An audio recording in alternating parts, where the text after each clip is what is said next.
Tomorrow, Jeffrey Bezos will be traveling to space. NASA says that anyone who travels to a height of 80 kilometers above the Earth is considered an astronaut, and they plan to go to a height of 100 kilometers above the Earth. So tomorrow, Jeffrey Bezos, born in 1964, will be an astronaut.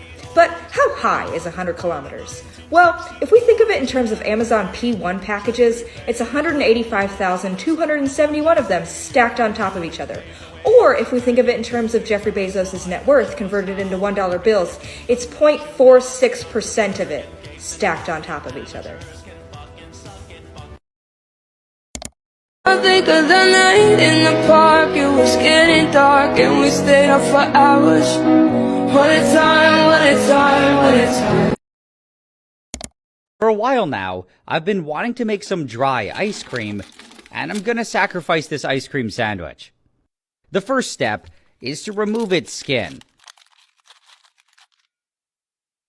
I'll then put it into a super cold freezer, and I'll leave it in there for a few hours. By now, it should be nice and cold, and the next step is to cover it with this giant plastic dome thing. With this in place, I can turn on my vacuum pump, and I'll pull out all the air. This caused the ice cream sandwich to grow a little, and I think it's because I didn't leave it in the freezer for long enough. Either way though, what I was doing here was something called freeze drying. Under the strong vacuum, it was no longer possible for liquid water to exist, and it could only either be a solid or a gas. So, all the water in the sandwich, which was ice, was turning directly into vapor without ever melting or becoming a liquid. To get rid of all the water, I'll have to leave it here for about 24 hours. So it's now a day later, and it's looking pretty good. All I have to do is release the vacuum and take it out.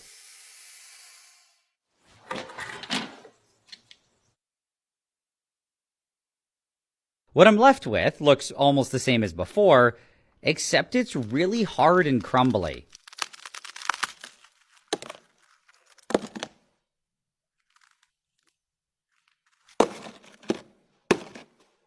It's still more than edible though, and I think it tastes okay.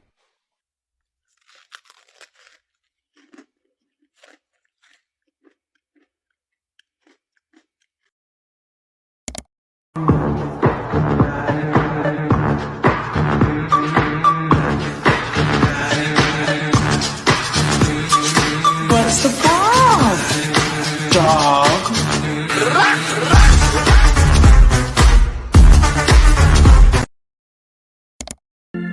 It's just a cigarette and it cannot be that bad. Honey, don't you love me and you know it makes me sad. It's just a cigarette like you always used to do. I was different then, I don't need them to be cool.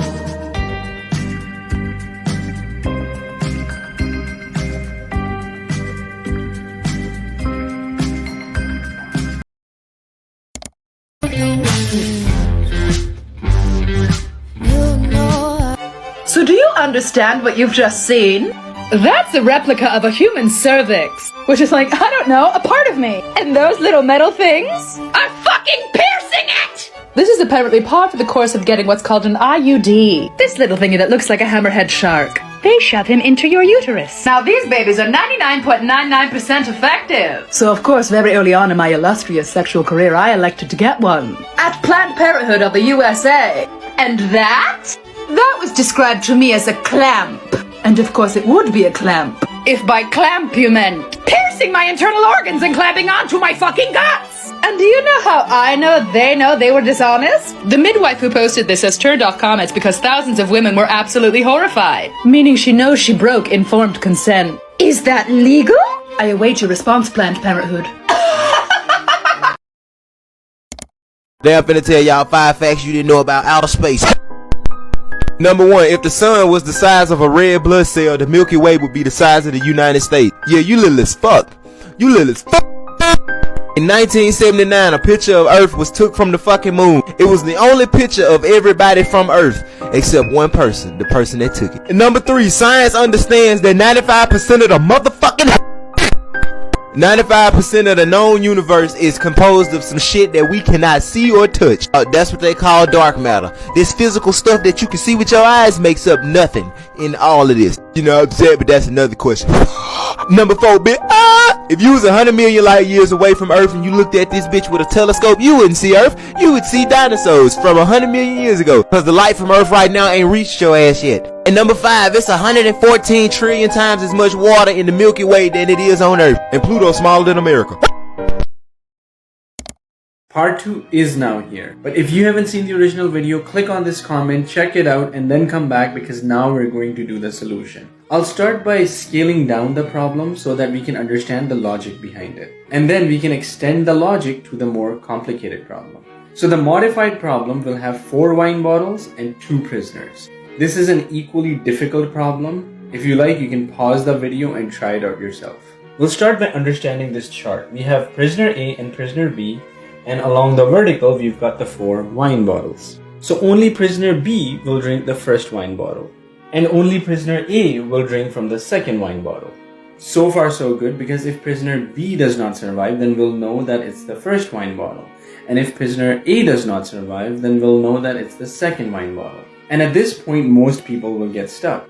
Because if both prisoners survive, then there's no way of knowing if bottle 3 contains the poison or bottle 4. Now here's why this solution is so interesting. Because we'll have prisoner A drink from 3 and prisoner B drink from 3. Having the prisoners drink from more than 1 wine bottle allows us to create more than 2 outcomes. Because now, if both A and B do not survive, then we'll know that it was the 3rd wine bottle. Finally, none of the prisoners will drink from bottle 4. That's why I put a 0 here and a 0 here. This means that if they both survive, then it must be bottle 4.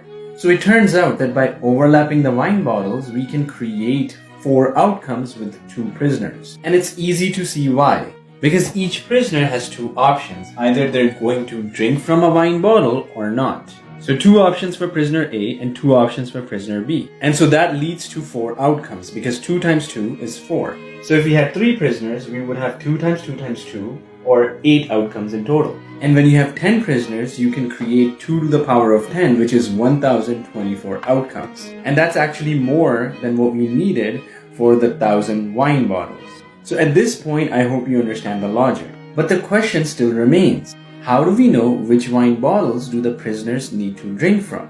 So that we can create the 1000 outcomes and uniquely link it back to each wine bottle. So it turns out that's actually quite easy if we use the binary representation of the numbers. If you don't know what that is, just understand that we use zeros and ones to represent each number. So now I have the same table scaled up. So here are the binary representation of each wine bottle. And you can see that from the 1000th wine bottle, prisoner A, B, C, D, E, and G will drink from it. So if those prisoners did not survive 24 hours later, the king would know that it was the 1000th wine bottle. Remember, each number has its own unique binary representation, so this will work. It's the same exact logic with the 4 wine bottles and 2 prisoners that we did earlier. I hope it all made sense. If you have any questions, leave a comment.